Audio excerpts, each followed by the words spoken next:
Hello friends, welcome to our channel box office blockbusters. কথা বলবো তুফান বনাম রাজকুমার বনাম প্রিয়তমার কালেকশন নিয়ে। আপনারা জানেন global superstar Shakib Khan sir অভিনীত তুফান ফিল্মটি রেকর্ড ব্রেকিং আয় ডে বাই ডে করেই চলেছে। বাংলাদেশের বর্তমান পরিস্থিতি, তুফানের মেন মার্কেট কিন্তু বাংলাদেশ। আপনারা জানেন global superstar Shakib Khan sir main market Bangladesh হলো। বর্তমানে তুফানের কালেকশন বাংলাদেশ থেকে খুবই কম আসছে, না হলে তুফান যা আয় করছে তার double collection day by day movie দিতে পারতো। আমরা যেরকম এক্সপেক্ট করেছিলাম হতে পারে, তুফান সেরকম কালেকশন নাও দিতে পারে। তুফান আপনারা জানেন এখনও অনেক কান্ট্রিতে রিলিজ হওয়া বাকি রয়েছে। মুভিটি ইতালি, আয়ারল্যান্ডে রিলিজ হবে, পাশাপাশি অন্য অন্য কান্ট্রিতে রিলিজ হবে, যে সকল কান্ট্রিতে বাংলাদেশি প্রবাসী ভাইরা থাকে।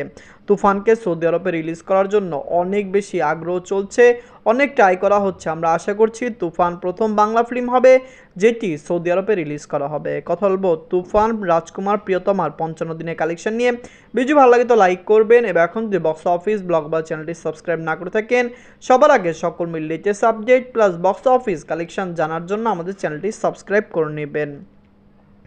প্রথমত হলো বাজেট নিয়ে। তুফানের বাজলো 15 কোটি টাকা, রাজকুমারের বাজলো 10 কোটি টাকা, প্রিয়তমা এবং বাজলো 2 কোটি টাকা। আপনারা জানেন বিগত বছরগুলিতে সাকিব খান স্যার যা বিগ বাজেট ফিল্ম করেছে, এর মধ্যে সবচেয়ে বড় বিগ বাজেট ফিল্ম ছিল তুফান। কিন্তু আপনারা জানিয়ে দেই, প্রিয়তমা খুবই কম বাজেটে একটি বানানো ফিল্ম, কিন্তু কম বাজেটে প্রিয়তমা বাংলাদেশের ইতিহাসের সবচেয়ে বড় বিগেস্ট ব্লকবাস্টার ফিল্ম। প্রিয়তমা এসেছিল রেকর্ড ব্রেকিং কালেকশন মুভিটি বাংলাদেশ থেকে করতে পেরেছিল। তুফানও এসেছে এবং বাংলাদেশের ইন্ডাস্ট্রি হিট হয়ে মুভিটি এখনও রান করছে। নিজেদের 55 দিনে তুফান ওয়ার্ল্ড মার্কেট থেকে আয় করেছে 28 লক্ষ টাকা। রাজকুমার নিজেদের 55 দিনে ওয়ার্ল্ড মার্কেট থেকে আয় করেছিল 13 লক্ষ টাকা, যেখানে প্রিয়তমা নিজেদের 55 দিনে ওয়ার্ল্ড মার্কেট থেকে আয় করেছে 21 লক্ষ টাকা। আপনি জানিয়ে দেই, তুফান যেরকম ওভারসিজ মার্কেটের অনেক লোকেশনে 55 দিনে চলছে, রাজকুমারও নিজেদের 55 দিনে ওভারসিজ মার্কেটে চলছিল, যেখানে প্রিয়তমা এই সময় নিজেদের ওভারসিজ মার্কেটে চললেও খুবই কম সময় চলছে। কারণ আপনারা জানেন প্রিয়তমা রিলিজ হওয়ার অনেক পরে ওভারসিজ মার্কেটে রিলিজ করা হয়েছে, যার কারণে কিন্তু প্রিয়তমা লাইফ টাইম কালেকশন অনেক বেশি দাঁড়িয়েছিল।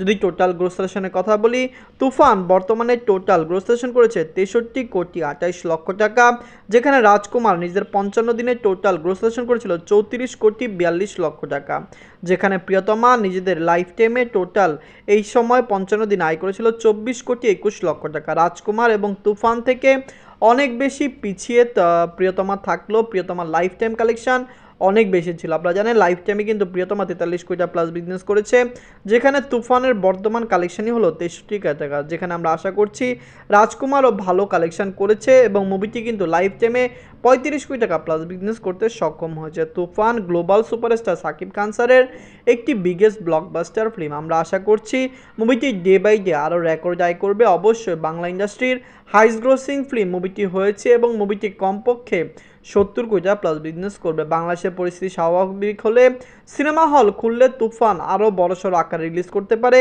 আপনি জানিয়ে দিই, তুফান শুধু বাংলাদেশে নয়, ওভারসিজ মার্কেটেরও আরও অনেক কান্ট্রিতে রিলিজ হওয়া বাকি রয়েছে। নেক্সট আপনারা জানেন global superstar Shakib Khan sir দরদও release হওয়ার কথা রয়েছে।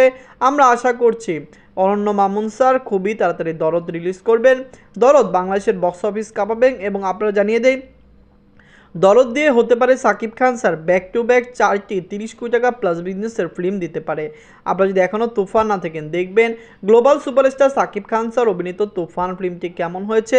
লাইফ টাইমে কি মুভিটি পারবে 70 কোটি টাকা প্লাস বিজনেস করতে? কমেন্ট করে জানিয়ে দিয়েন। ধন্যবাদ।